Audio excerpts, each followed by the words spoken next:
Racism is a new concept. If you go back to 1924, 100 years to the day, and said the word racism, there's a high chance the person you're talking to would not know what you're talking about. It was specifically brought into the English and American vernacular in the 1930s to describe the atrocities being committed by Nazis against the Jewish people in Europe. But if you're really paying attention, you would notice I'm describing the history of a word, not a concept, right? Well, the concept is brand spanking new too, especially in the grand scheme of human history, even just recorded human history. But to answer your question and hopefully create a lot more questions that I can also hopefully answer, Ghanaians weren't enslaving Ghanaians because Ghanaians didn't exist. There's an asterisk on that, but that's for a different video. Okay, before we get into it, consider this the table of contents. I'm going to talk about what slavery is, why the slavery that we're talking about is different than anything else that happened in human history, what racism is, why and when it was invented, its twin brother, and why they need each other. And then lastly, why understanding all of that helps you understand what's happening right now, and hopefully will leave you feeling a little optimistic. Slavery was not invented in Europe, but neither was the company. And yet the version of the company that was invented in Europe, the multinational extractive corporation, the first being the Dutch East India Company, is the exact entity that is responsible for our entire planet being on the brink of climate collapse, species-threatening level existential moment. And on a parallel note, the version of slavery invented in Europe, race-based chattel slavery, is responsible for atrocities and horrors the likes of which humanity has never seen.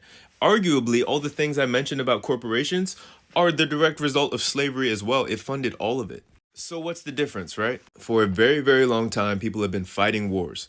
And people have been winning wars, and people have been losing wars. And one of the common consequences of losing wars in cultures across the world has been slavery. The Greeks had slaves, Ashantis had slaves, Inca had slaves, Mongols had slaves.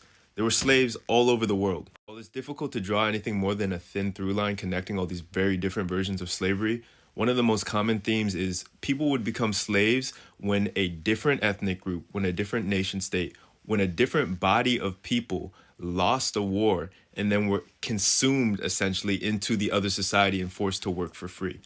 It was on the basis of you're a Macedonian, you're Ashanti, you're Mende. You know, it's not on the basis of something that's immutable, like skin color, which you cannot assimilate your way out of. So in the context of Rome, in the context of Greece, in the context of sub-Saharan Africa, although there's different ways that this exemplified itself, there was potential for the definition of slavehood to be shed to one degree or another, or to be altered because of one's circumstance, either economically, culturally, or maritally. One of the coolest examples to me would be Malik Ambar, Malik meaning king in Arabic, by the way, who was an Ethiopian slave who was taken to India, rose through the ranks of the courts, amassed a massive army, and then started running shit and creating his own formidable army. But he was freed. He was freed even though he was a black slave because it wasn't on the basis of his race. So how and why did racism start? Because in parts of Europe during the late Middle Ages, negrophilia was a very common trend. Yes, look it up. There was a fascination and an almost reverence for people with darker skin. So what happened to all that energy, right? Well, Catholicism was really good at its job and it spread like wildfire, twice as violent. And by the end of the Middle Ages, most of Europe was Christian. And under religious sanctions from entities like the Pope, enslaving other Christians was highly frowned upon, if not illegal. But in 1492, they discovered the other whole half of the planet with people who weren't Christian. So at first, it really had nothing to do with skin color. It had to do with, we need to find some non-Christians to do our labor for free. The tricky thing is, if the people you're enslaving convert, now you're back in the same situation. Back across the ocean in Spain, that same year in 1492, they were trying to expel all the Jewish people from Spain. And so a lot of Jewish people were opting to convert to Christianity instead of getting kicked out. But as I talked about in the other video, not this video, but another video, they were super eager to get everyone else out of Spain after having 800 years of diversity. So the fact that 500,000 Jews converted to Christianity to stay in Spain was not sitting well with the Spanish aristocracy. And that's how it fucking begins. The nature of living in a city made it more economically savvy and also less jarring for Jewish people in the city to convert to Christianity, whereas all the Moors who still lived in the country exhibited a lot more resistance to converting to Christianity from Islam. One of these things is not like the other.